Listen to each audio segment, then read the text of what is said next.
সৌরভকে 25টা বই দেওয়ার প্ল্যান করেছিলাম, সেই বিষয়টা তো জানানো হয়েছে, কিন্তু কিভাবে কি এক্সিকিউট করেছি সেটা তোমাদের সাথে শেয়ার হয়নি। ওর বার্থডে এবারে পড়েছিল শনিবার, আর শনিবার যেহেতু আমাদের নিরামিষ, সেই জন্য আমাদের মেন পার্টি ছিল রবিবার। কিন্তু শনিবার ওকে স্যাড তো রাখা যাবে না, বার্থডের দিন কি একলা একলা থাকা যায়। ওর জন্য বানিয়েছিলাম ব্রাউনি, ওর ব্রাউনি ফেভারিট, আর আমি নিজে হাতে এটা বানিয়েছিলাম। ট্রাস্ট মি, ভীষণ টেস্টি হয়েছিল। আমি ভাবিনি আমি এত টেস্টি বানিয়ে ফেলবো। Happy birthday.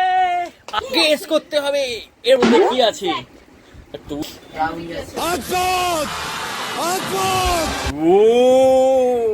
Birthday to you, happy birthday to you.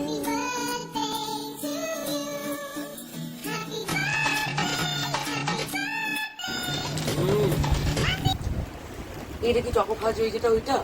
আর তারই সাথে সাথে একটা বইও এদিনই দিয়ে দিতাম, কিন্তু এত সহজে নয়।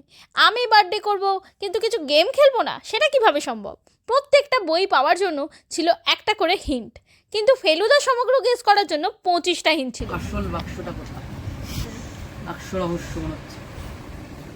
সিনেমা, লেখালেখি, তার বুদ্ধিমত্তা, এক কথায় দারুণ। সত্যই জানি তোকে গিফটের নাম বলতে হবে, ব্যাস। গিফটের নাম ফেলুদা। অ্যান্ড প্রত্যেকটা হিন্টে ও চাইলেই ওর অ্যান্সার চেঞ্জও করতে পারে। আমার গিফট।